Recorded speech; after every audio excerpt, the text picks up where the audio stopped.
আকাশে গর্জন করে ওরা আমেরিকার গর্ব F-35 লাইটনিং 2 আজ এক অদৃশ্য শেকলে বন্দী। যে স্টেলথ যুদ্ধবিমানকে বিশ্বের অজেয় শক্তি বলে মনে করা হয়, তার উৎপাদন কি এবার থমকে যাবে? অবিশ্বাস্য মনে হলেও খোদ হোয়াইট হাউসের কপালে এখন চিন্তার ভাঁজ।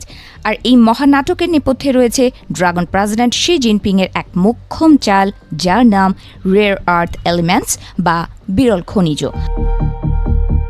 প্রতিরক্ষা বিশ্লেষকরা বলছেন, আমেরিকার সামরিক শক্তির প্রাণভোমরা এখন শি জিনপিংয়ের হাতের মুঠোয়।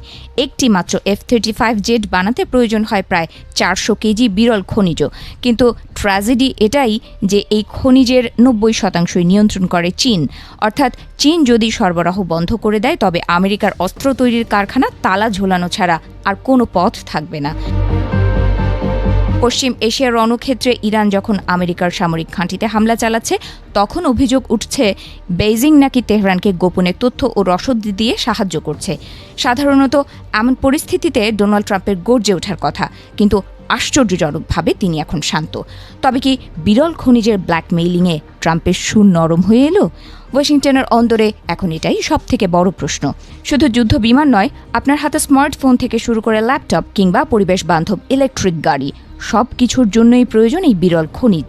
আমেরিকার সাধারণ মানুষের জীবনযাত্রার সঙ্গে জড়িয়ে থাকা এই খনিজগুলোর কোনো বিকল্প উৎস ওয়াশিংটনের হাতে নেই। এই নির্ভরশীলতাই এখন ট্রাম্প প্রশাসনের জন্য গলার কাঁটা হয়ে দাঁড়িয়েছে। আগামী বছরের 1 জানুয়ারি থেকে আমেরিকায় কার্যকর হতে চলেছে এক কঠোর সামরিক আইন, যেখানে বলা হয়েছে সামরিক সরঞ্জামে চীনা খনিজের ব্যবহার কমানো হবে। কিন্তু প্রশ্ন হলো, চীন ছাড়া আর এই খনিজ আসবে কোথা থেকে? বিশ্লেষকদের দাবি, এই আইন কার্যকর হলে লকহিড মার্টিনের মতো সংস্থাকে F-35 উৎপাদন পুরোপুরি বন্ধ করে দিতে হতে পারে। 2025-এ ক্ষমতায় আসার পর চীনের ওপর যে শুল্কের পাহাড় চাপিয়েছিলেন ট্রাম্প, মাত্র কয়েক মাসের ব্যবধানে তা অবিশ্বাস্যভাবে কমিয়ে আনা হয়েছে। কেন এই পিছুটান?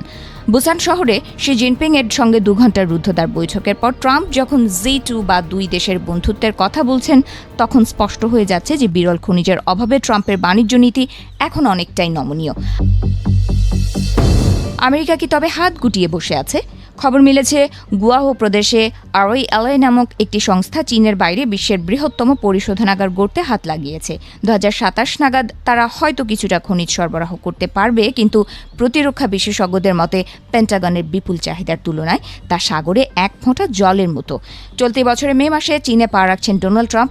সেখানে শি জিনপিংয়ের সঙ্গে মুখোমুখি বৈঠকে কি কাটবে খনিজ জট, নাকি আমেরিকার দাদাগিরি চিরতরে খতম করতে জিনপিং তাঁর খনিজ জাদুকাঠি ব্যবহার জারি রাখবেন?